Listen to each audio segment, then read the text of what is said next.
Bueno, muy buenas tardes a todos. Mi nombre es Felipe Gaitán, soy el secretario del capítulo de Potencia y Energía para IEEE en Colombia y les doy la bienvenida a este que es el sexto webinar de un ciclo de conferencias sobre el panorama de la energía nuclear en Colombia. Esta temática se encuentra dentro del proyecto Nodos de Innovación Especializados de la Alcaldía de Medellín, de la Secretaría de Desarrollo Económico y operado por Ruta N, en este caso con el objetivo de iniciar la discusión alrededor de los residuos nucleares en Colombia y sobre qué hacemos y qué haremos con ellos.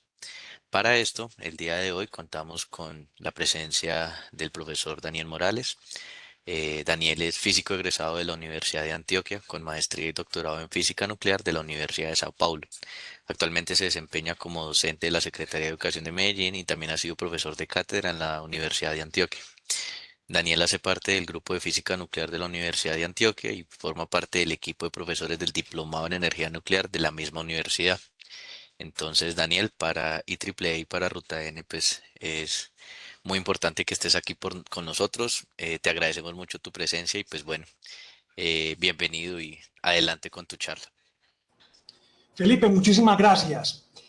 Bueno, quiero agradecer a todas las personas que están acá en este encuentro tan bonito. Espero que lo que yo les hable sea de utilidad para todos y sobre todo pues que conozcamos cosas que nos puedan ayudar a crearnos una opinión. Bien, y bueno, voy a compartir y ustedes me confirman por favor si están viendo. ¿Están viendo? Sí, señor, ya lo estamos viendo, profe. Listo, perfecto. Bueno, muchísimas gracias. Quiero agradecer a la IEEE y a su capítulo de Potencia y Energía, a Ruta N y a todas las personas ya en Ruta N que nos han abierto las puertas, a Clara, a Wilma, a Rocío, a todos, muchísimas gracias. Y bueno, vamos entonces para allá. Bueno, escondo por acá esto. ¿Cómo va a ser la dinámica? Tenemos más o menos 35, 40 minutos. Fue una charla que me quedó un poco larga, pero no le quise quitar a las, a las diapositivas. Entonces, ¿qué fue lo que hice? Si en este momento quieren tomarle un pantallazo a esta primera presentacióncita y el enlacecito, ustedes cuando se metan ahí los va a llevar a la presentación. Esto yo lo monté en mi Google Drive y ahí va a estar. Va a quedar con mucha información, los enlaces, referencias, entonces no le quise bajar al número de diapositivas. Lo que sí es que probablemente no voy a poder hablar de todas y en algunas voy a tener que ir muy rápido. Pero bueno, comencemos. Bien, ¿será esta la manera como se manejan los residuos? ¿Cómo es que gestionamos eso? Bueno, la cultura popular nos dice muchas cosas. Y desafortunadamente mucha gente se queda con la cultura popular, con los Simpsons. No van un poquito más allá, pero miremos a ver cómo nos va. Este va a ser el contenido de la charla. Si vamos a hablar de los residuos radiactivos, entonces primero veamos qué es la radiactividad, un poquito de la parte física y la parte social. Bien, después de esto, de tratar de la radiactividad, miremos a ver si después de ver todos los efectos de la radiactividad en nuestra vida y en nuestra sociedad, vale la pena que sigamos con esto de la energía nuclear. Miremos a ver si los convenzo, o si no los convenzo también está maravilloso, ¿cierto? Pero por lo menos que conozcamos cosas. Finalmente, vamos con lo que es en sí el manejo, ¿listo? Manejo de los residuos radiactivos y les mostraré el caso de Colombia. Por acá ahorita vi conectada a Paula Arboleda, bueno, es una amiga de hace mucho tiempo y ella trabaja directamente en el Servicio Geológico Colombiano y se dispone pues de eso. Muchas de las gráficas fotos que les voy a mostrar acá, Paula me las prestó. Entonces, bueno, ahí ojalá en la parte de discusión, si hay alguna pregunta corchadora, ahí Paula va a estar, por Dios, para sacarme de líos. Bien, empecemos. Bueno, acá en esta diapositiva, 10 usos de la tecnología nuclear. probablemente la física nuclear sea una de las ramas de la física más versátiles. Tenemos desde la electricidad, la medicina, eso es lo que más sabemos, pero hay otro montón de aplicaciones. El medio ambiente, ya el profe Camilo Prieto nos habló cómo es el medio ambiente, hemos hablado también de agricultura, de cómo se pueden utilizar radiaciones para poder tratar plagas o para conservar alimentos. En el arte también son aplicaciones muy bonitas porque permiten saber sobre cómo fue creada nos da una historia de una pintura o de alguna obra de arte. En la exploración espacial también es algo que tal vez no se sabe mucho, pero la física nuclear se utiliza y se ha utilizado y se utilizará para enviar satélites al espacio y estructuras al espacio, ¿cierto? Los rovers y un montón de cosas se ha utilizado, ¿cierto? En cosmología, por Dios, o sea, todo lo que vemos acá en nosotros tiene un origen nuclear, ¿cierto? A corto o largo plazo ha tenido un origen nuclear. ¿Listo? Entonces, simplemente para que veamos cuál es la polivalencia de la física nuclear. ¿Listo? Y dentro de todas las aplicaciones, las radiaciones son fundamentales. ¿Listo? Entonces, la radiación y las sustancias radiactivas pueden encontrarse en forma natural en el medio ambiente o tener un origen artificial, que no sé, en un momento que os voy a mostrar. Y tiene una serie de aplicaciones beneficiosas que van desde la producción de energía hasta los usos en medicina, arte, industria y cultura y todo ese montón de cosas. Ahí les mostré 10, son más. Esto no les mostré las aplicaciones científicas, pero las tiene y muchísimas. Listo. Entonces, procedemos a hablar de sustancias radiactivas. Entonces, miremos qué es la radiactividad. Listo. Como cosita curiosa, este es el trébol radiactivo, ¿cierto? Que es lo que identifica, pues, como a todas las sustancias que tienen cierta radiación, ¿cierto? Que emiten ciertas radiaciones. Bien, cuando hablamos de radiactividad, pensamos en principio en mutantes. Entonces podemos pensar en los hombres X, en Hulk, en los Simpson. No sé si alguien recuerda aquel nombre, ¿cierto? Este pececito, Blinky, ¿cierto? Bien, puede estar alejado de la realidad o puede que no, o puede que no. Hay ciertas teorías físicas que dicen que tal vez las radiaciones, los rayos cósmicos y las radiaciones de la Tierra han influido de alguna manera en nuestra evolución. A mí no me parece descabellado, realmente. Pero digamos que está como una teoría. Me parece, ahora vamos a ver, perfectamente plausible esa posibilidad.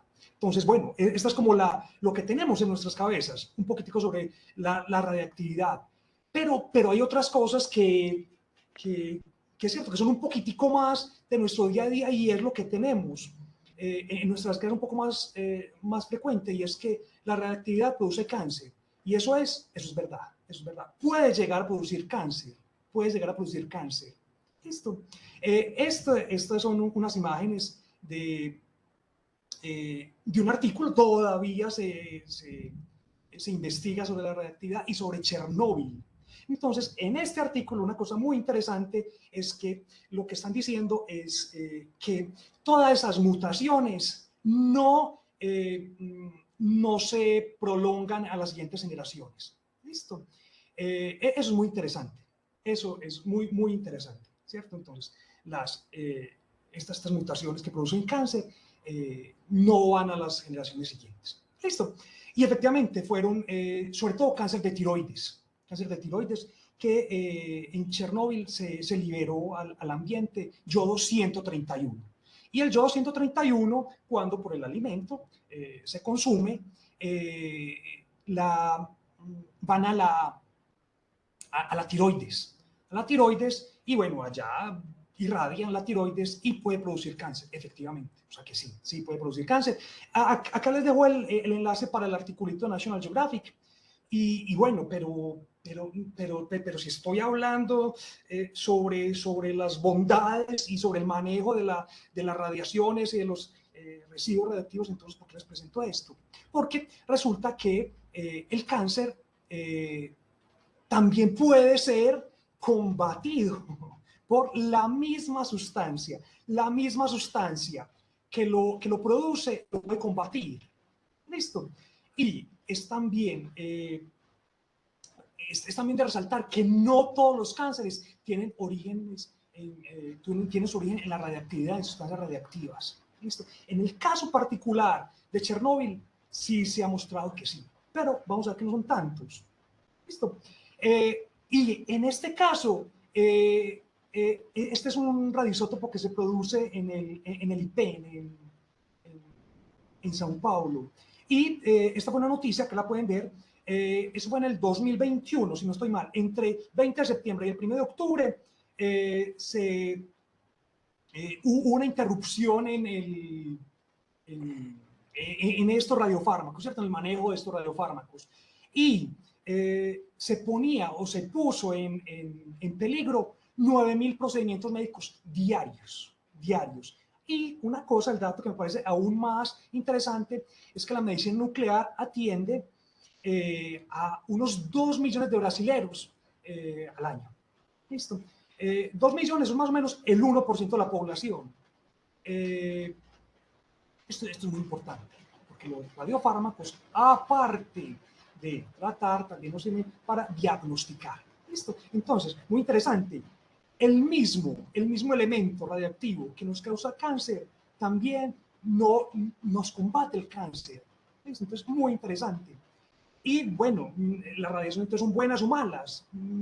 Bueno, tenemos el envenenamiento radiactivo. No sé si ustedes conocen de este caso. Alexander Litvinenko fue asesinado por... Él era un exespía ruso y uno de sus compañeros, dos realmente, lo envenenaron. Y bueno, murió de esta manera. Son efectos de la radiación, sí señor. ¿Cierto? Envenenamiento por polonio 210.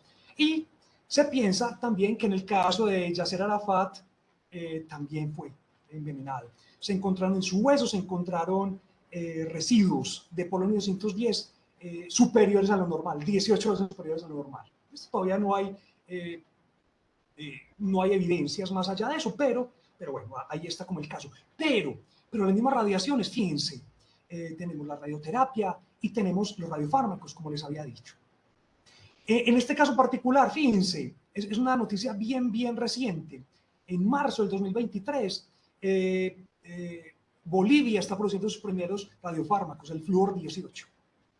Fluor 18 se produce para diagnóstico. ¿Listo? Acá en Colombia se produce. De hecho, hace como 15 días estuvimos en el cierre del Diplomado de Energía Nuclear en Ciclotrón Colombia y allá nos mostraban cómo se producía el Fluor 18. ¿Listo? Esto se produce en aceleradores, en ciclotrones. ¿Listo? Entonces, bueno o malo. Realmente lo de bueno o malo no sé si quepa. ¿Por qué? Porque las radiaciones simplemente son fenómenos naturales. ¿Cierto? Es un fenómeno natural, lo de bueno o malo, no sé hasta qué punto, ¿cierto? ¿Un cuchillo es bueno o malo? Pues no sé si uno le puede decir bueno o malo a un cuchillo. Es lo que yo hago, por ahí hay un micrófono abierto. Lo que yo haga con el cuchillo, bueno, va a depender si es bueno o malo, ¿cierto? Si yo mato a una persona con un cuchillo, ¿cierto? Es muy malo.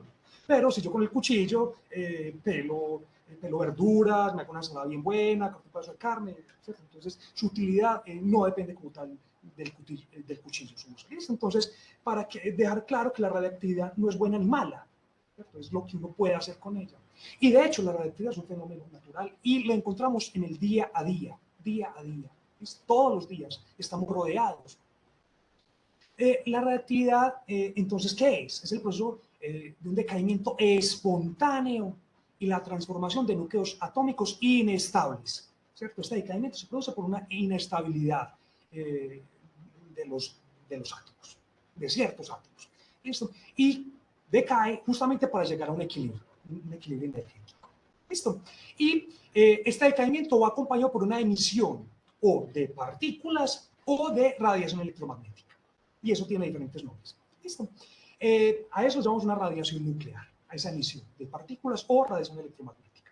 y tienen un origen natural o artificial. ¿Listo? Hay ciertos elementos en la naturaleza que ellos decaen naturalmente. ¿De qué manera decaigan? Bueno, eso ya va a caracterizar a cada elemento. Les muestro cómo es que se puede caracterizar fundamentalmente. Pero uno también, a ciertos elementos que son estables, uno les puede volver inestables, ¿cierto? Con una excitación y eso van a decaer, ¿cierto? Entonces a eso lo llamamos una radiactividad artificial. ¿Listo? Bueno, acá en todas estas paginitas yo les dejo la referencia, ustedes simplemente cuando se metan al enlace, a la presentación, van dando clic y ahí les va apareciendo. Listo. De esos tipos de decaimiento hay, bueno, hay los más conocidos, decaimiento por radiación alfa, beta, X, rayos X, gamma y neutrones. Realmente hay más, hay más maneras de que esos núcleos inestables decaigan. Estos son los más conocidos. Bueno, ¿por qué llamaron alfa, beta, gamma, X? Bueno, en principio porque no se sabía qué era. Entonces, eso me encanta de los físicos, nosotros como físicos, eso me encanta, que nosotros, si no sabemos qué es alguna cosa, le damos nombres simples, sencillos. Alfa, beta, gamma son letras del alfabeto griego. ¿Listo? Después nos pudimos dar cuenta que la radiación alfa son básicamente núcleos de helio 4. La radiación beta van a ser electrones a alta velocidad. Los rayos X y los rayos gamma van a ser radiación electromagnética. La radiación gamma siendo de mayor energía. ¿Listo? Y los neutrones, ¿cierto? Son partículas de carga neutra. Si ustedes se fijan, las partículas alfa son pesadas, o relativamente pesadas, y cargadas. Entonces van a interactuar muy fácilmente. Entonces, si ustedes se fijan, con el cuerpo humano lo pueden tener fácilmente. ¿Listo? Las partículas beta, los electrones, son más livianitos, mucho más livianitos que las partículas alfa, pero están cargados eléctricamente. ¿Listo? Entonces van a tener esa interacción electromagnética. ¿Cierto? Entonces, como son más livianíticos, interactúan, pero interactúan menos que la partícula alfa. Y los neutrones son más pesados, casi tan pesados como un protón, pero no tienen carga, entonces no van a interactuar tan fácilmente. ¿Listo? Bien, bueno, y que los neutrones van a hacer una cosa maravillosa para nuestros fines prácticos, pero el problema es que no los podemos acelerar, ¿cierto? Entonces, estos neutrones van a salir como producto de una reacción o de un decaimiento. ¿Listo? Entonces, bueno, tenemos acá los principales tipos de decaimientos. Estos decaimientos siguen una ley de desintegración radiactiva, ¿cierto? Estos elementos radiactivos. Vemos pues la típica comportamiento exponencial, eso en la universidad nos los han mostrado, y en la naturaleza hay muchos ejemplos de un comportamiento exponencial. Y algo que nos va a caracterizar a esta gráfica, a este tipo de decaimiento, es el periodo de semidesintegración. ¿Esto qué es? Es el tiempo que demora en desintegrarse la mitad de la muestra. ¿Cierto? Yo tengo, en este caso, 100 elementos radioactivos. El tiempo que se demora en decaer a 50 va a ser un periodo de desintegración. El tiempo para pasar de 50 a 25 va a ser el mismo periodo de desintegración. Usualmente se llama tiempo de vida media, pero hay un pequeño error, una pequeña confusión en la traducción. Esto, podemos decir vida media, pero estemos conscientes de que el término correcto sería periodo de semidesintegración. Un poco más largo, pero sería el término correcto. ¿Listo? ¿Cuánto es el tiempo en que decae la mitad de una muestra? Va a caracterizar a esa muestra. Y podemos decir, si demora tanto tiempo, es uranio, es yodo, es lo que sea. ¿Cierto? Bien, pero como les había dicho, las radiaciones están presentes en toda nuestra vida, a nuestro alrededor están presentes, en la naturaleza están súper presentes. Y como vemos, bueno, hay cierto tipo que son los rayos cósmicos, una radiación que viene del espacio. como les digo, todos estos elementos, estas partículas, hay reacciones en el espacio y nos llegan acá a la Tierra. En el Sol hay reacciones nucleares, nos van a llegar partículas acá, ¿cierto? De hecho, del Sol nos están llegando millones, billones, trillones de neutrinos a cada instante. Que no reaccionan con nosotros, es otro cuento, pero están llegando montones. Pero aparte de eso vamos a tener partículas cargadas. Afortunadamente, tenemos ahí nuestro campo electromagnético que eso nos protege de maravilla de eso. Pero estos mismos rayos cósmicos que nos llegan a la Tierra y nuestro campo magnético nos protege, va a ser un problema, por ejemplo, a la gente que se vaya para Marte. O la gente que esté viajando en el espacio va a ser unos problemas mayores, ¿cierto? Estos rayos cósmicos. Porque efectivamente es material radiactivo que puede causar enfermedades, por ejemplo. ¿Listo?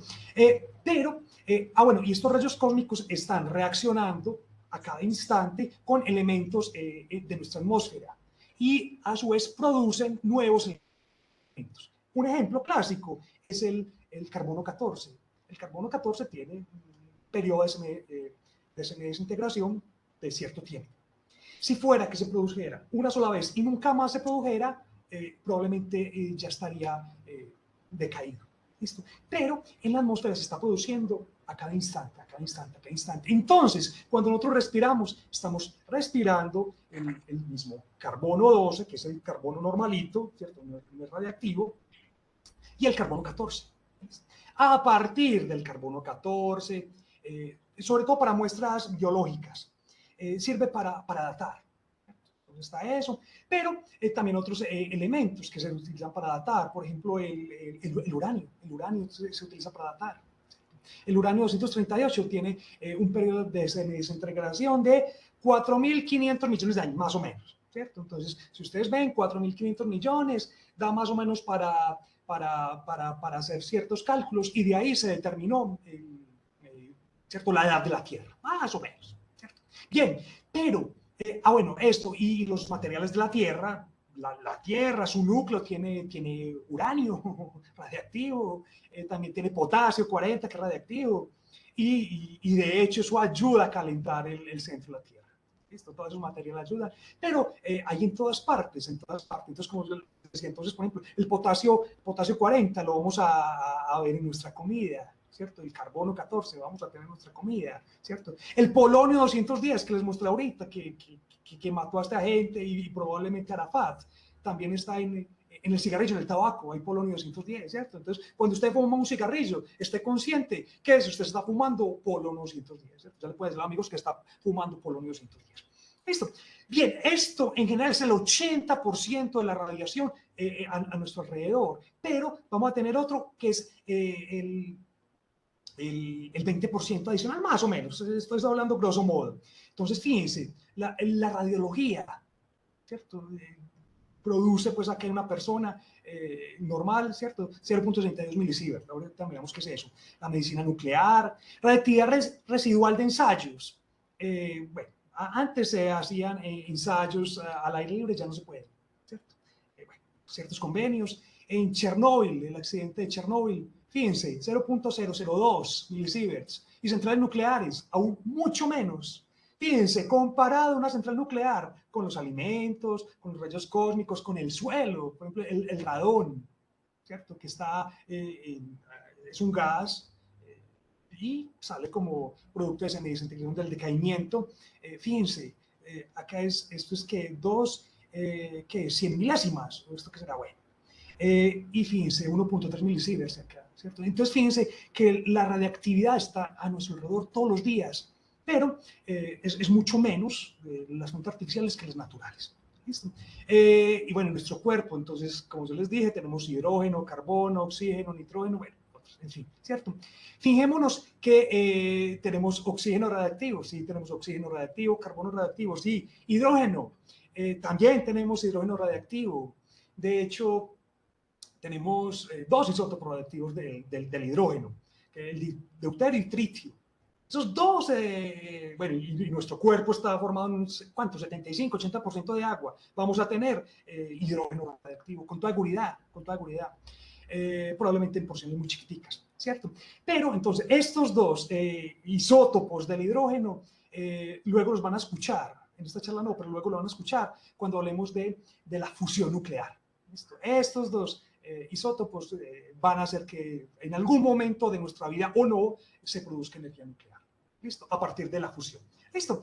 Entonces, ¿qué otra más? Entonces, por ejemplo, acá el uranio, torio, nosotros tenemos uranio y torio, potasio 40, radio, bueno, en fin, ¿cierto? Les había dicho. ¿Y qué elementos? Entonces, por ejemplo, los bananos, ¿cierto? Las zanahorias, ¿cierto? Vamos a tener eso. ¿Qué más? La carne, la cerveza. ¿Listo? Entonces, beber agua también tiene. ¿Listo? Entonces, fíjense, están a nuestro alrededor. Siempre, siempre, siempre, siempre. Para quien le diga que peligro la reactividad de una central nucleoeléctrica, dígale, hombre, no, estamos rodeados de radiactividad y mucho más. Y ahorita les voy a mostrar. Listo. Cuando hablamos de unidades asociadas a la radiación, pues vamos a tener la actividad en Becker, el Curie, y bueno, y dosis.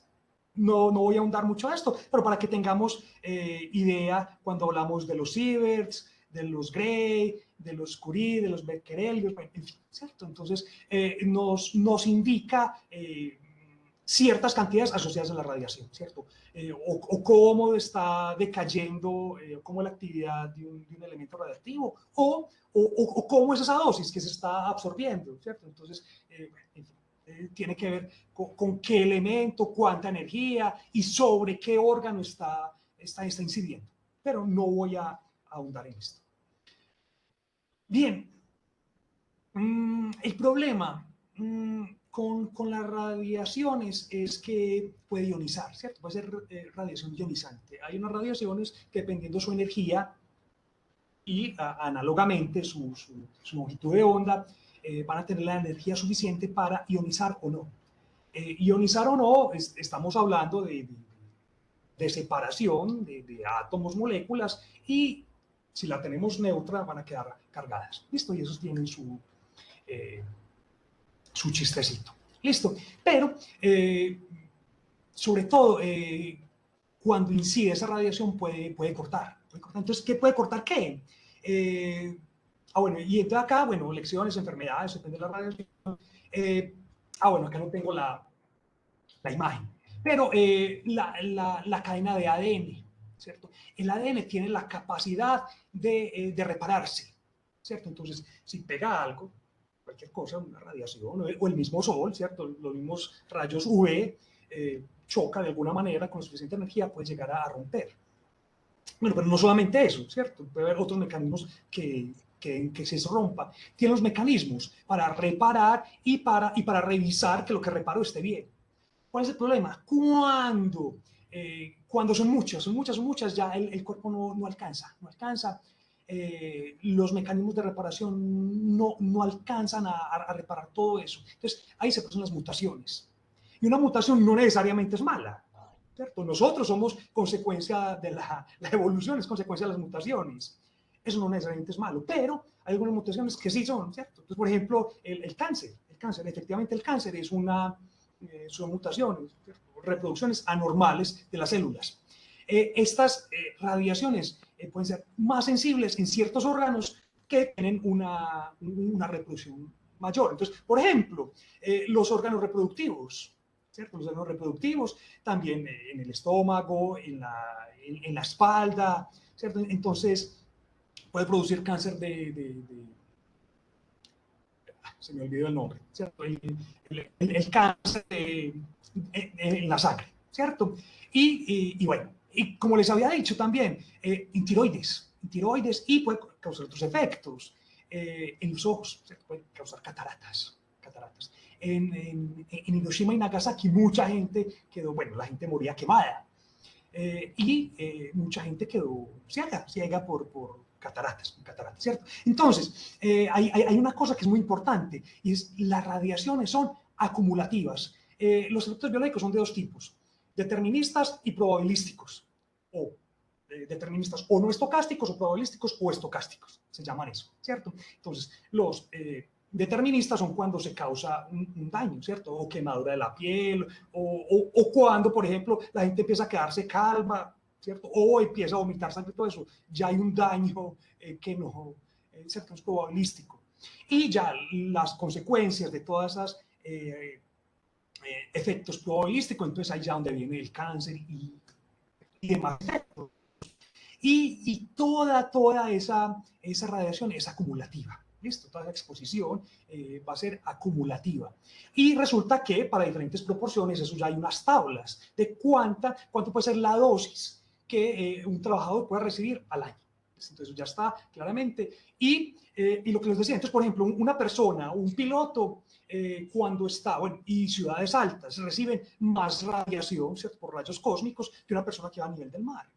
Entonces, un piloto que huele, él tiene ciertas horas que puede volar, no puede volar más de cierto, por esta cuestión laboral, ¿cierto? Para que la radiación no sobrepase cierto límite que se considera seguro. ¿Listo? Bien. Sigamos. Bueno, esta es una página súper recomendada. No voy a ir acá, ustedes pueden meterse ahí en el enlace. Súper buena, que tiene que ver con radiaciones. Y entonces, después de todo este carretazo, después de ver que puede producir cáncer, después de ver que puede producir quemaduras, que puede hacer la gente calva, todo eso, qué susto, ¿cierto? Qué susto. Pero entonces la pregunta es válida. ¿Será que vale la pena seguir con la energía nuclear? Que efectivamente produce residuos radiactivos, ¿cierto? ¿Será que vale la pena? Entonces miremos rápidamente. Entonces, este es un artículo de 2013. La gente que le guste un poquito más académico, acá les dejo el enlace, el artículo del 2013. Y esta persona es de un laboratorio de la NASA, ¿cierto? El Instituto Goddard de la NASA. Eso fue en el 2013.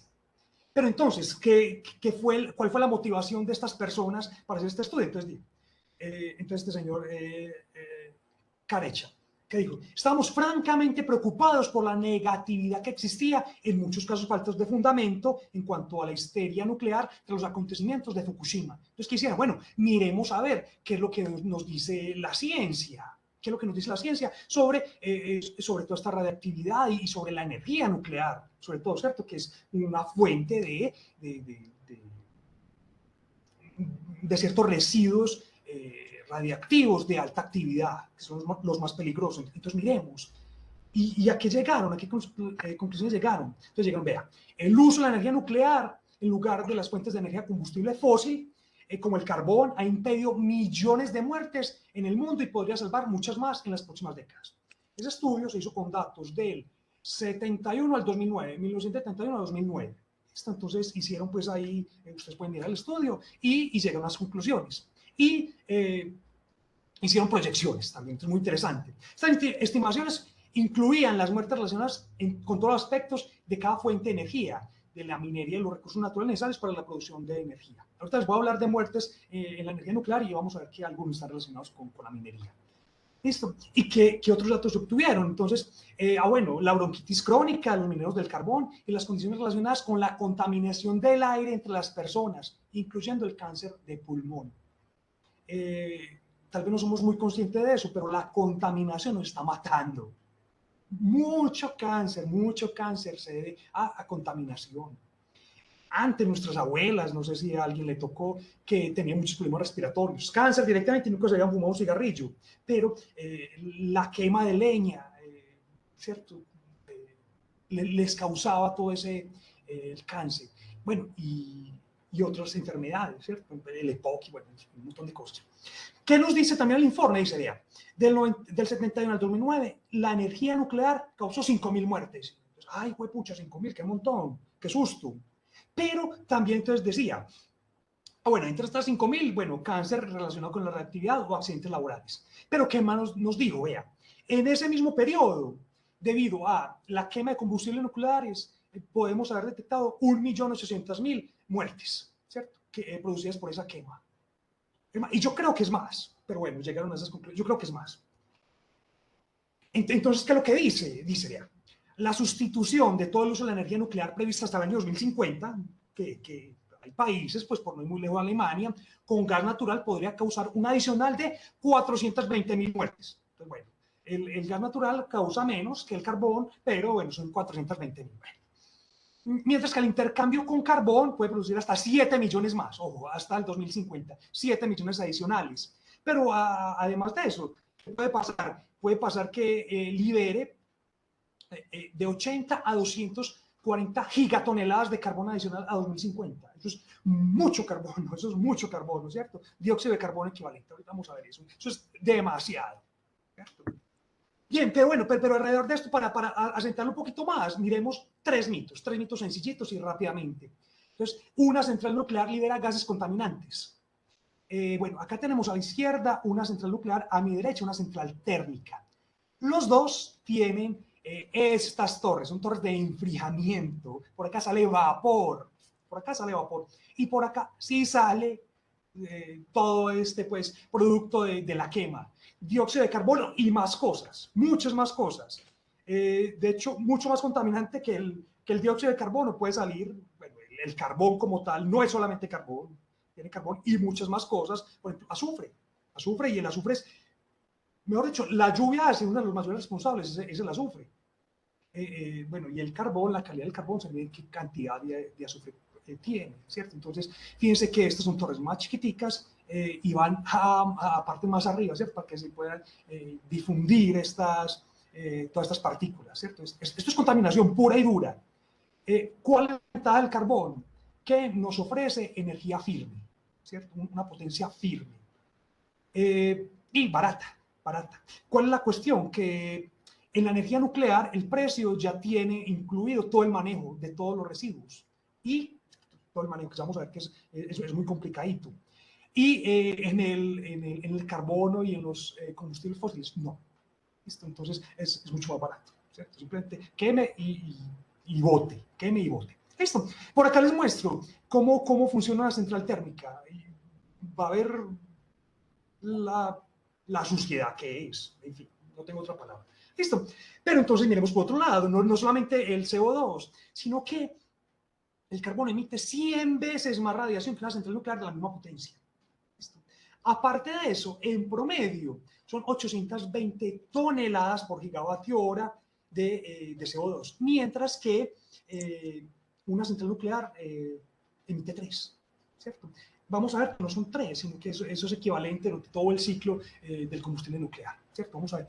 En la generación como tal, no es una reacción química, es una reacción nuclear.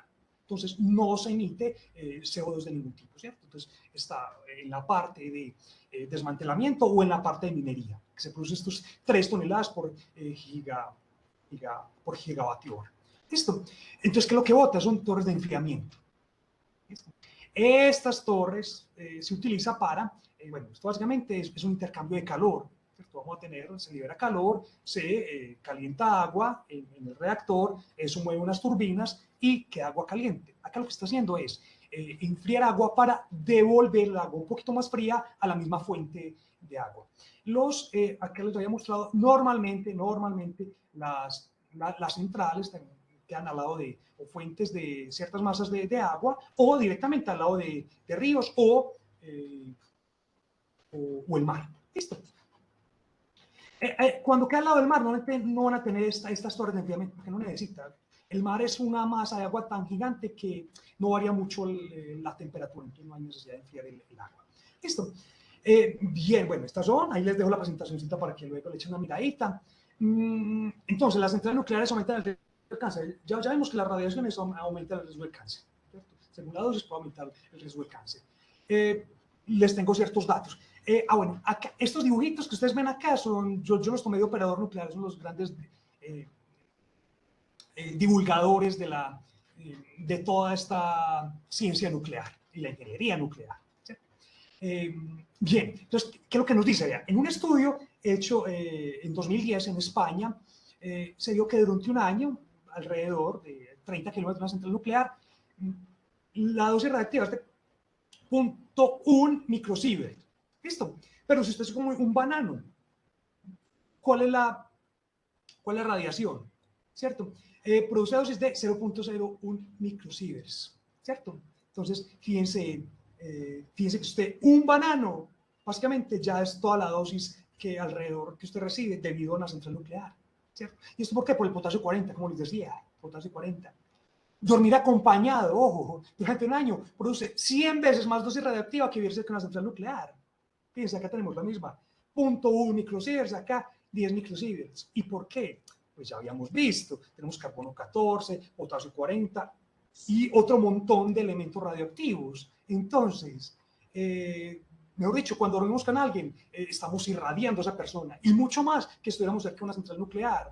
Otro más, tomar cerveza, ojo, tomar cerveza produce más o libera más radiación, o la dosis que usted recibe es mayor que vivir, ¿cuánto? 3 meses, dice acá, sí, 3 meses junto a una central nuclear, ¿listo? Bien, entonces mire eso, bueno, ¿y por qué? Bueno, porque también tiene potasio 40, ¿cierto? Entonces, fijémonos en unas cosas, una sola cervecita, pero eso no tiene o no conlleva un riesgo radiológico, ¿listo? Entonces, que quede claro eso, nosotros estamos rodeados de radiactividad, ¿listo? Bien, lo que les decía, entonces viajar 1 hora en avión produce 50 veces más dosis radiactiva que vivir un año cerca de una central nuclear.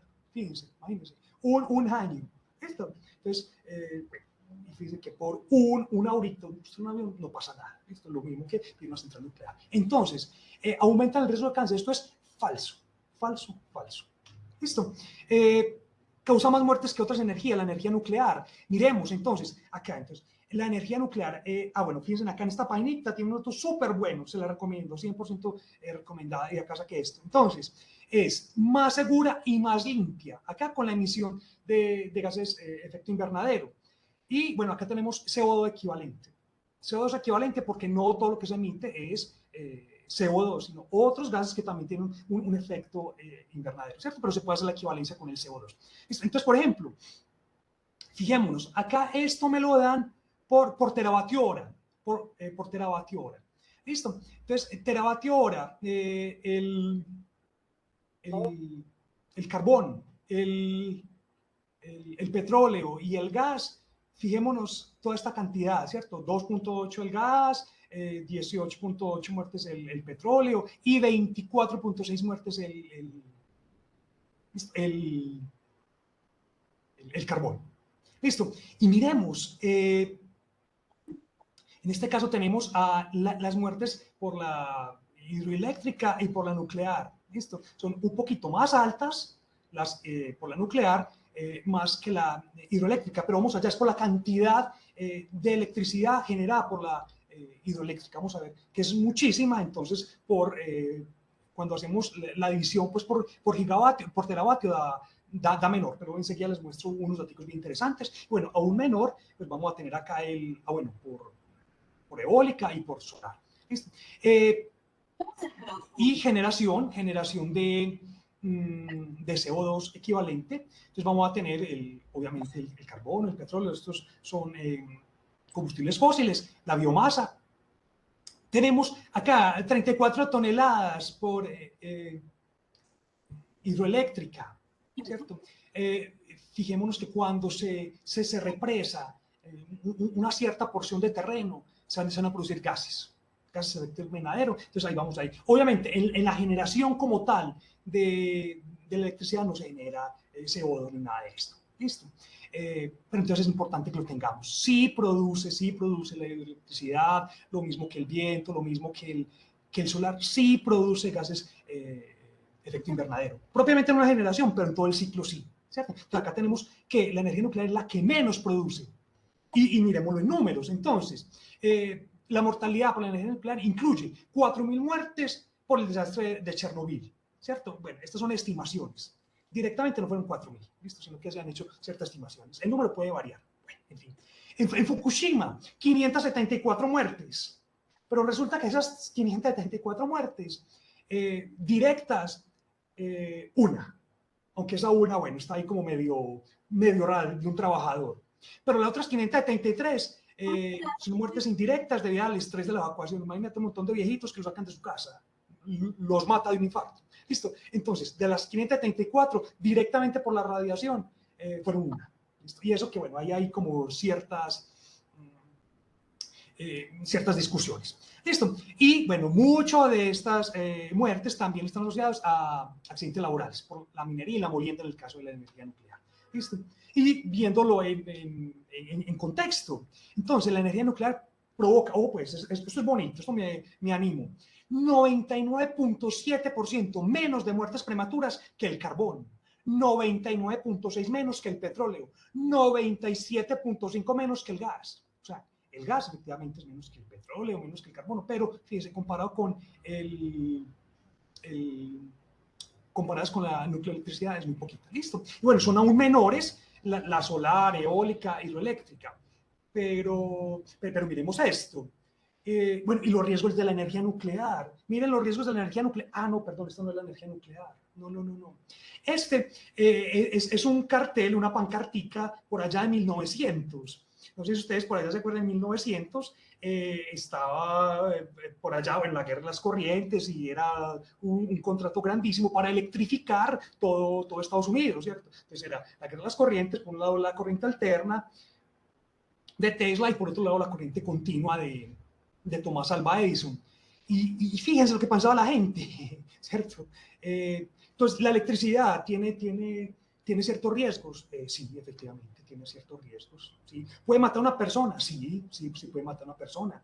De hecho, en esa época, en medio de esa guerra sucia, también fue, se mataron caballos, se mataron caballos, se mataron, ay, pucha, ya faltan 10 minutos. Se mataron caballos, se mataron un montón de gente. Listo. Entonces, en el caso de las hidroeléctricas, resulta que también hay, ¿cierto? Entonces, una presa en Banqiao. Listo. Fíjense lo que pasó, ¿cierto? Fue un tifón. Se dice que mató de 240.000, otros de 80.000 a 240.000, no se sabe, pero mató mucha gente, por encima de 50.000. Y bueno, algo un poco más reciente, no sé si le suena esto, ¿cierto? Kajovka, no sé si le suena. Bueno, esta no fue Kajovka, esta fue por allá en el 41 que Stalin mandó a volar una presa, ¿cierto? Esto fue 170 kilómetros al norte de Kajovka, mayor de las mayores centrales hidroeléctricas. Listo, entonces causó entre 20.000 y 100.000. Ahora con esta voladura última no se sabe, pero probablemente se haya muertos. Listo. Bien, entonces el riesgo se puede gestionar, el riesgo se puede gestionar. El riesgo, ¿a qué hace referencia? Hace un daño y la probabilidad de ese riesgo, ¿cierto? Y la probabilidad de ese daño. A eso llamamos riesgo y el riesgo se puede gestionar. Eso es lo que se hace en la energía nuclear. Me comí el tiempo y se me fue, qué pena con ustedes. Bueno, y otra cosa también es que los riesgos son subjetivos. Entonces, por ejemplo, podemos tener que el riesgo es mayor o menor si cogemos un carro o cogemos un avión. ¿Cuál puede ser mayor el riesgo? Subjetivamente decimos, bueno, cogemos un avión y nos caemos, nos matamos. Entonces uno dice, bueno, puede ser mayor el riesgo montando avión. No, ¿cierto? Todo nos indica que no, ¿cierto? Y el daño puede ser, depende, ¿cierto? Como lo definamos. Entonces, ¿vale la pena seguir con la energía nuclear? Sí, por supuesto, por supuesto. Ahora, el manejo. Qué pena con ustedes acá. Es fuerte. Entonces, cualquier actividad, ¿cierto? Cualquier actividad que produzca o utilice materiales radiactivos va a generar residuos, como cuáles, la minería, la generación de electricidad, procedimientos militares, médicos, todo eso, ¿cierto? Y los residuos pueden estar en diferentes maneras. Y una cosa muy interesante, la toxicidad de los residuos radiactivos decrece con el tiempo, la radiactividad decrece con el tiempo. ¿Listo? Y la gestión de estos residuos es el principal argumento por los detractores de la energía nuclear. ¿Listo? Entonces, el manejo adecuado es esencial para garantizar la protección de la salud y la seguridad del público y la calidad del medio ambiente. ¿Listo? Esto es el objetivo fundamental. ¿Listo? Cuando conocemos las características de los residuos, se puede gestionar, como les había mostrado, de una manera supremamente bien, ¿cierto? Los riesgos disminuyen al mínimo. Uno puede disminuir los riesgos, como la probabilidad de un incidente o los daños. Cualquiera de los dos que uno disminuya, disminuye el riesgo. ¿Listo? Entonces, según el Organismo Internacional de Energía Atómica, un residuo radiactivo es cualquier material que contenga una concentración de radionucleidos superior a la considerada segura por las autoridades nacionales. Eso varía de país a país. En materiales apropiados por un uso no controlado y para el que no esté previsto ningún uso. Listo. Los que les gusta, ¿cierto? Una parte más académica, acá les dejo un enlace a un articulito que les hace una revisión de todo esto. Listo. Como les decía entonces, el objetivo de la gestión de residuos va a ser ¿cuál? asegurar que se gestionen de una manera tal que garantice la protección de los individuos, la sociedad, el medio ambiente, ahora y en el futuro, sin imponer cargas indebidas a las generaciones futuras. Y vamos a tener ciertas consideraciones, por ejemplo, distancia, blindaje y tiempo. Eso es lo que llamamos el criterio ALARA, mantener la dosis tan baja como sea razonablemente alcanzable. Entonces, tiempo, cuanto menor sea el tiempo de permanencia, menor será la dosis. El blindaje vamos a tener, en cuanto más grueso el blindaje, menor la dosis. Y la distancia, cuanto más lejos, menor la dosis. ¿Cierto? Entonces, muy interesante este criterio a la hora. Listo. Bueno, que les había hablado de las fuentes, nuevamente, qué pena, cómo se clasifican. Tiene varias clasificaciones. Pero los criterios son básicamente periodo de desintegración y su actividad. Listo. Y otra clasificación, según la Unión Europea, es cómo se gestiona. Listo. Entonces, según la Unión Europea, se pueden clasificación en función de su almacenamiento definitivo. Listo. Entonces, vamos a tener actividad muy baja, baja, mediana o alta actividad. Y vamos a tener de vida media corta o de periodo de desintegración corto o largo, si es menos o más de 30 años. ¿Listo? Entonces, miremos, los de actividad elevada son básicamente productos de la fisión nuclear. Todo eso está básicamente en el combustible nuclear gastado. ¿Listo? Algo muy importante es que los combustibles de baja y media actividad representan el 97% del volumen, más o menos, 97, 95, pero solamente el 8% de la reactividad. Mientras que los residuos de alta actividad son en volumen muy poquito, pero la reactividad es la mayor. ¿Listo? Y bueno, acá tenemos el ciclo del combustible nuclear, acá más o menos cómo es cada tipo, en cada etapa. La primera parte es todo lo de la minería del uranio, hasta que llega la central nuclear. ¿Ya? Hasta que queda, y bueno, acá tenemos el uranio. Este es más o menos cómo llega el uranio. Tiene mayormente 99%, un poquito más, de uranio 238. Es un isótopo que es 92 protones y el resto es neutrones. Y lo mismo entonces, uranio 235, vamos a tener 92 protones y 235 menos 92 neutrones, ¿cierto? Este es el que se utiliza en la fusión. Este es el que lo vamos... Y va a llegar hasta el 3 al 5% más o menos lo que llamamos enriquecimiento, ¿cierto? Aumentar la proporción. ¿Listo? Pero entonces, tiene ciertas propiedades, más abundante que el oro, tiene una mayor densidad. Y como vemos acá, en la minería que vamos a tener, y en todo esto se producen residuos. Tenemos la concentración que vamos a llegar a la famosa torta amarilla, ¿cierto? Que es un concentrado de uranio. Acá tiene U3 o 8. ¿Listo? Es un concentrado amarillito. Usted lo ve allá bonita, la piedrita de uranio. Esto luego se pasa, tiene una conversión y tenemos hexafluoruro de uranio. A partir de acá es que se puede enriquecer, ¿cierto? Aumenta la proporción de uranio 235. Luego, bueno, acá el enriquecimiento, luego vamos a obtener esta segunda conversión que tenemos dióxido de uranio y esto se convierte en las pastillitas.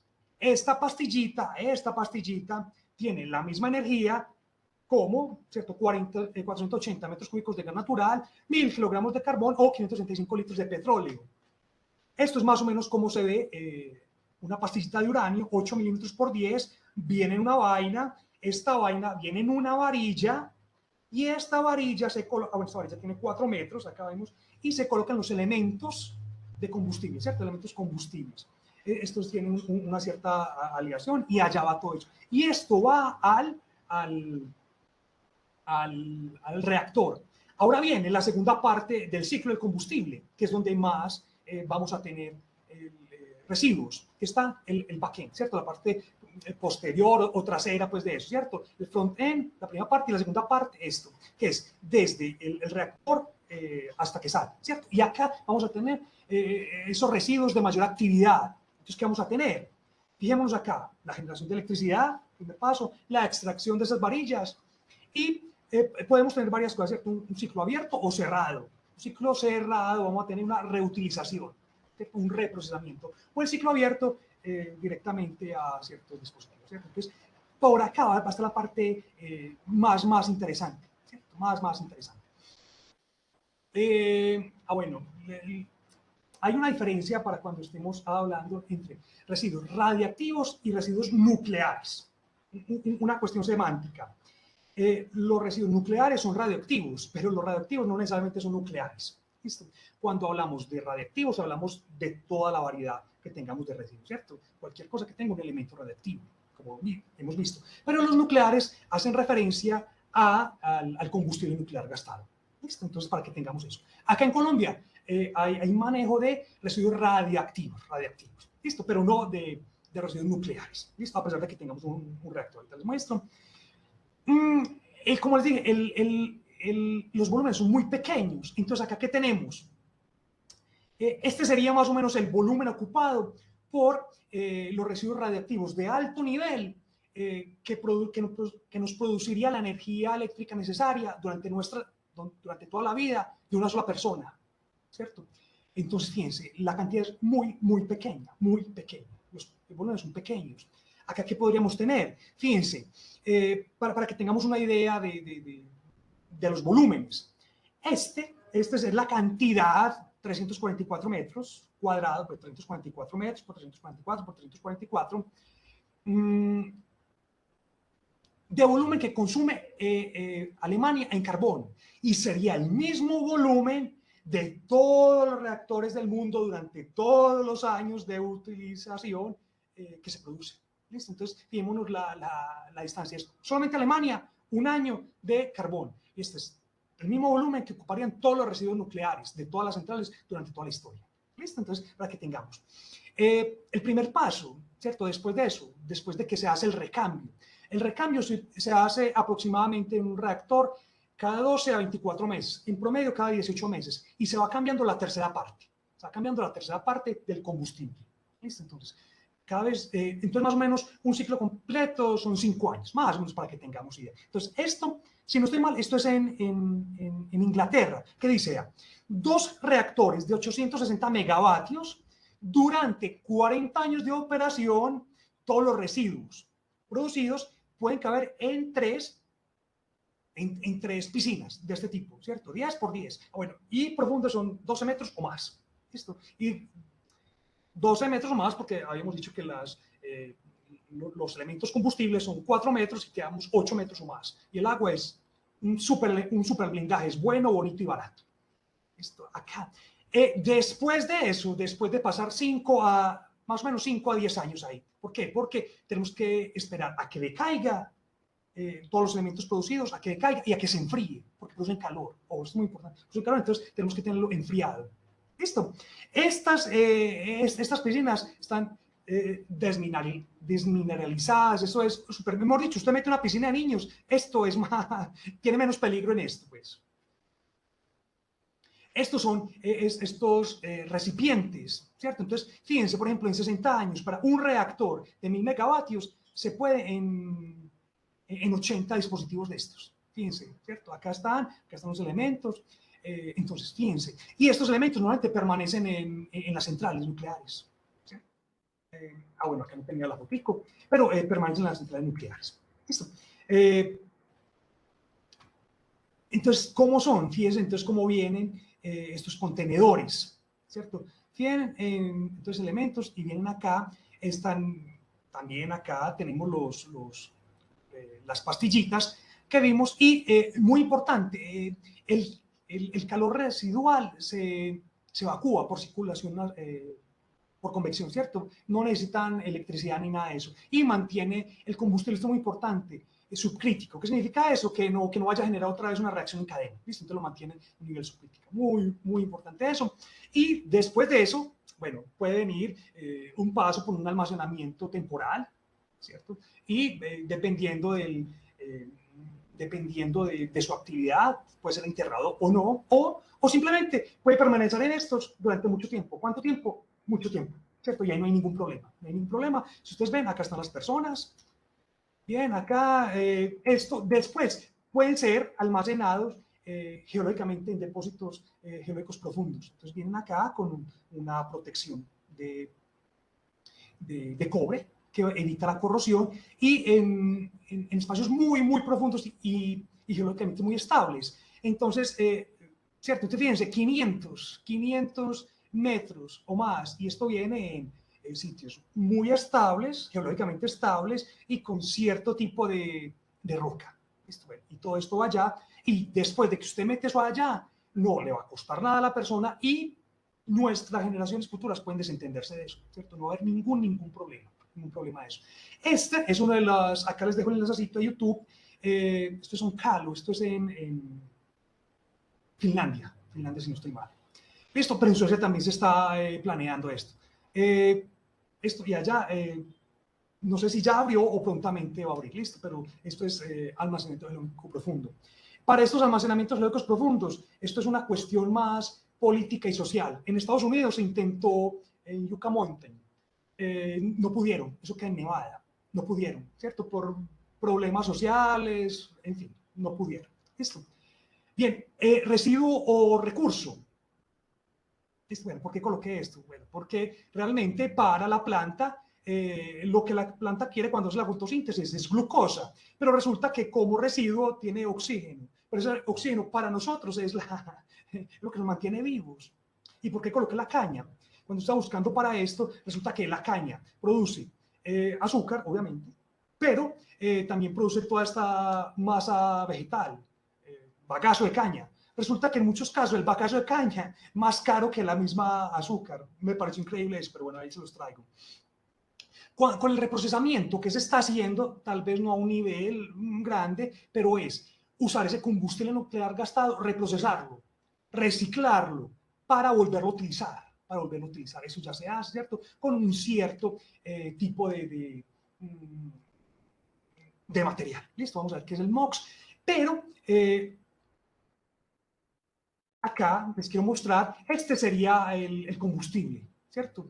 El combustible nuclear sin gastar. Tenemos 97% aproximadamente uranio 238, acá 3%. Después de que salga del reactor, fijémonos, tiene 95% uranio 238 y otro pequeño porcentaje de bueno, uranio 235 y otros elementos, productos de la fisión, y también tenemos plutonio. Hoy por hoy resulta que todo esto iría a un depósito, ¿cierto? Se guardaría. Pero a través de los reactores de neutrones rápidos, esos reactores pueden quemar, ese sería el término, quemar esos, tanto el plutonio como el uranio 238, ¿cierto? Existe eso, sí, existe. ¿Cuál es el problema? Entonces, este es el BN800 de 800 megavatios. Este es un reactor, de neutrones rápidos ruso, nuestros amigos rusos. Tienen ciertas, bueno, técnicamente es más complejo. Si ustedes se fijan, esto acá, esto parece el Doctor Octopus. Se utiliza. ¿Listo? También tenemos, a ver, acá no lo coloqué. Ah, bueno, sí, el MOX. MOX es una mezcla de óxidos, en el cual puede tener el plutonio de un 3 a un 10%. ¿Listo? Y ese MOX ya se utiliza. Muy pocos reactores lo utilizan hoy en día. ¿Se podría aplicar en más? Sí.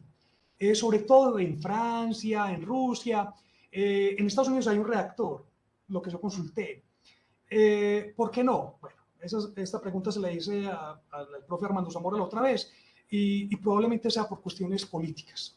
¿Cierto? Entonces, bueno, en fin, ¿cierto? Esto es más o menos como se vería el MOX. Otra cosa que también podríamos con este tipo de reactores y los reactores 3 más y 4 podríamos utilizar no el 5% de la energía, que eso es más o menos lo que se extrae, 5%, sino 95%.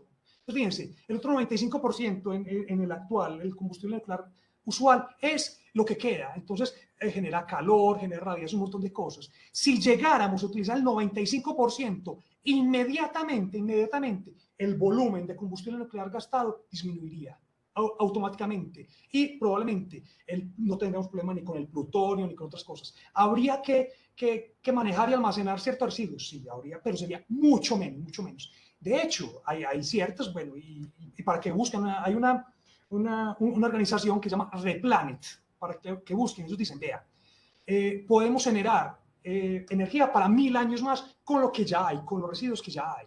Entonces, miremos, se pueden hacer cosas, se pueden hacer cosas. Bueno, esto no es nuevo en nuclear y en lo que es en reactores. Básicamente, nuevo revolucionario no hay. Hay unas cosas que son más nuevas que otras, pero totalmente revolucionario no hay. Bueno, acá se los dejo para que miren. Este es el caso de Colombia. En Colombia sí se maneja los residuos radiactivos. Entonces, esto es allá en el Servicio Geológico Colombiano. Esto que pone una capilla tan bonita, acá queda el reactor.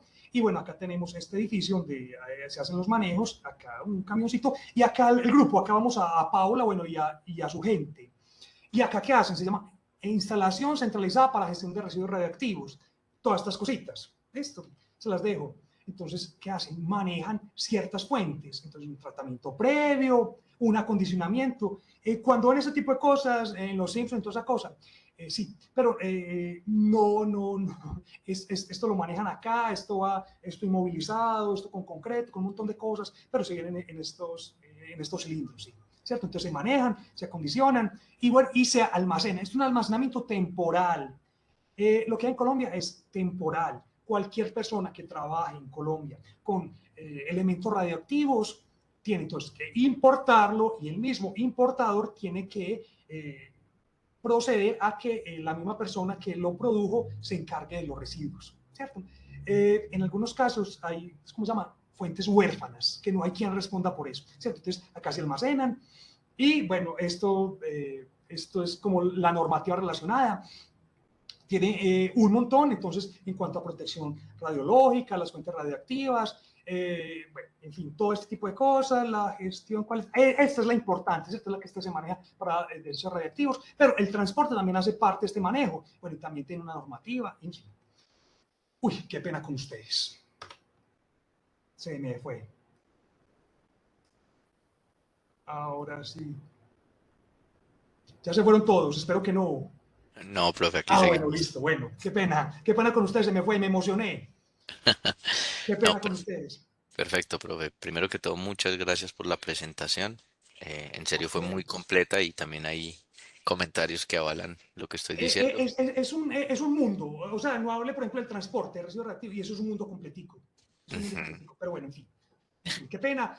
Yo estoy disponible, si tienen preguntas, disponibles. Sí, Lo que señor, profe, quieran. aquí tenemos una pregunta y es de, actualmente los residuos radioactivos usados en temas médicos, normalmente hablando, ¿se manejan dentro de las reglamentaciones de residuos hospitalarios o tienen un marco diferente?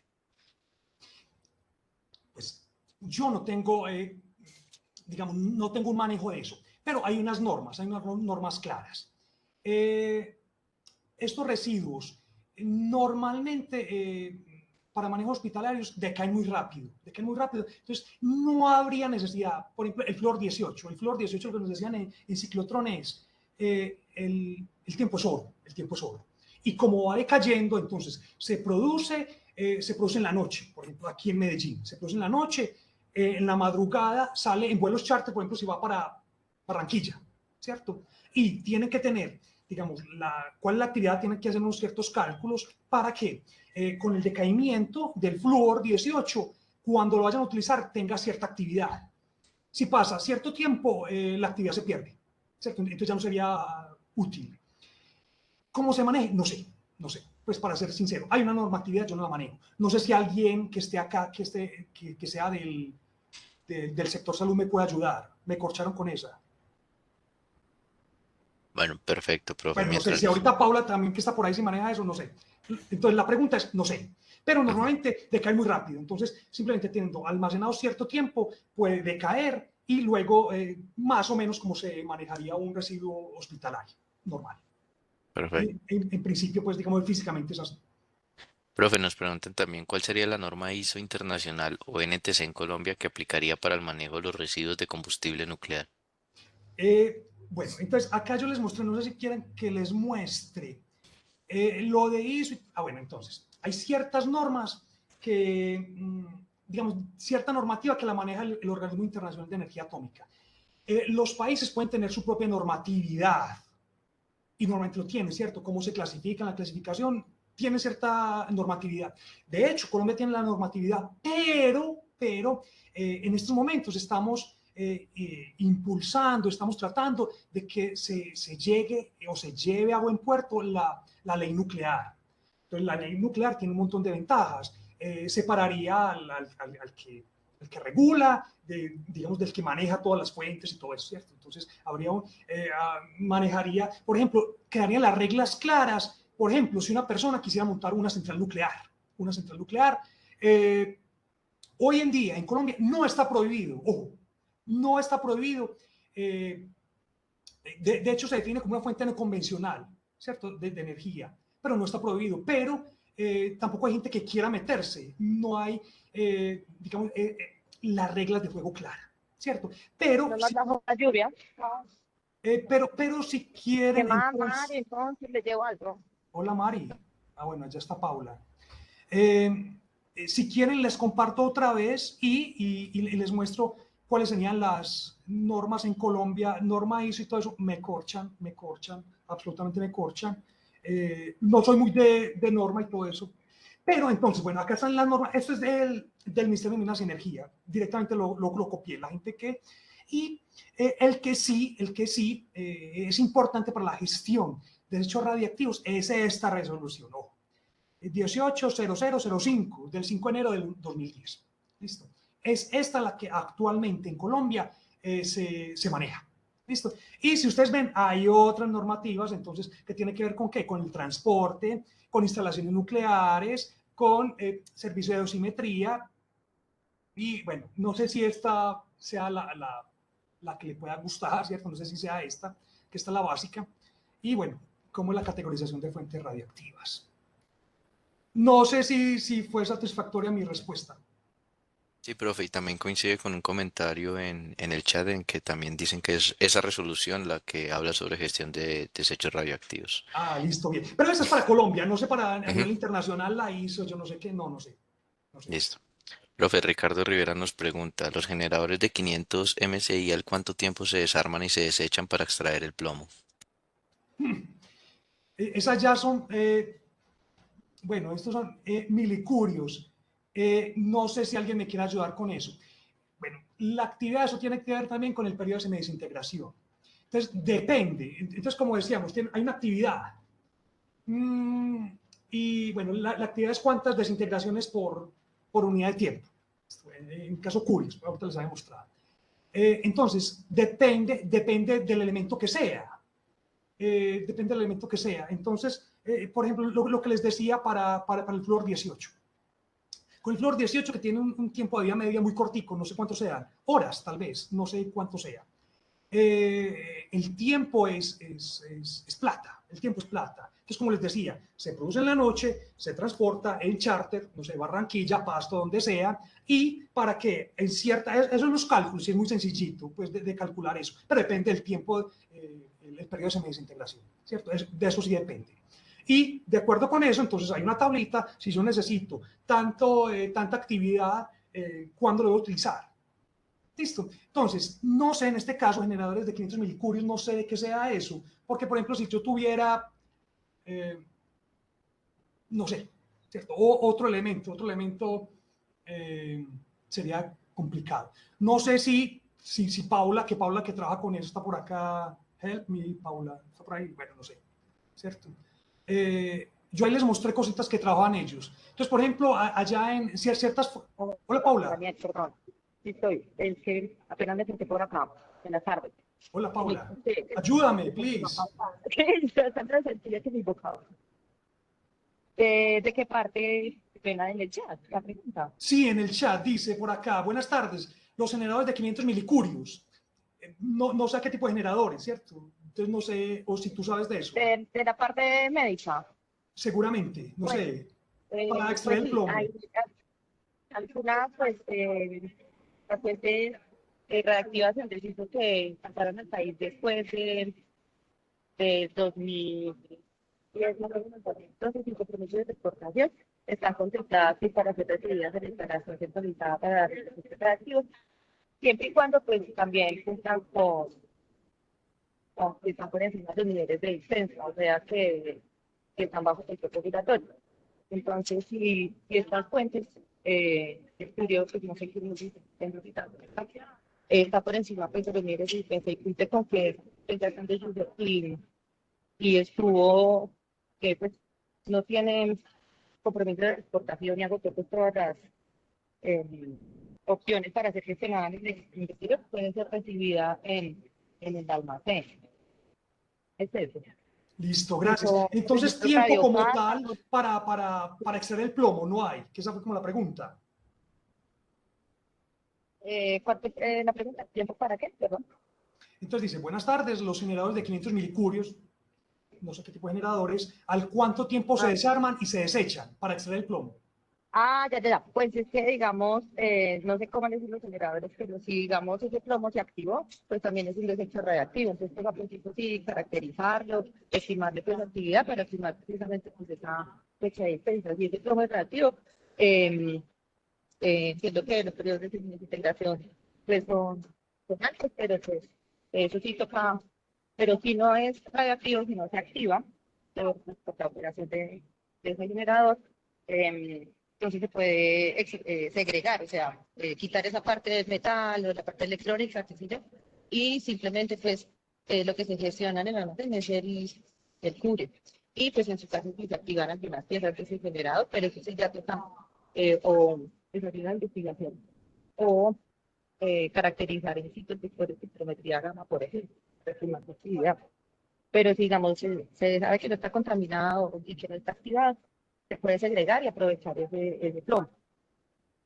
Listo, Paula, muchas gracias. Sí, hay ciertos límites, pues que eso está claro en la normatividad, cual sea, si ha llegado a ese nivel de dispensa, se puede, si no, pues toca tenerlo todavía un tiempo más. ¿Sí? Y efectivamente, lo que dice Paula, los materiales, bueno, y eso pasa en todas partes, ¿cierto? Que puede haber una activación neutrónica, y eso pasa en los reactores en todas partes. Entonces, gracias, Paula. No sé si más preguntas. Yo estoy dispuesto. Cosas muy puntuales se me salen de mi control, pero hágala que yo miro. Profe, tenemos la última pregunta y es si en Colombia la gestión de minería para obtención de material de fisión está permitido. Listo. No sé si está permitido, pero en Colombia sí hay zonas que ya, digamos, ya hay cierta prospección de que hay zonas donde hay uranio. La minería, no sé, la verdad me corcharon. Pero igual la industria minera acá en Colombia no está. Y de hecho en otras partes, bueno, ¿qué es lo que más está? Entonces países como Kazajstán, Australia, Namibia, ellos sí. Y es una minería a gran escala. Es una minería a gran escala, ¿cierto? Y los precios, digamos que están muy controlados y depende del precio, son muy estables y depende del precio puede tener unas reservas mayores o menores. ¿Listo? Entonces, si sube el precio, pues entonces las reservas aumentan porque va a ser negocio, si no, va. ¿Listo? Año a año sale, hay un documento que se llama The Red Book, ¿cierto? Del uranio, y ahí está toda esa información. En Colombia, la respuesta sería, no sé. En normatividad no tengo mucha experiencia, no tengo mucha experiencia, la verdad.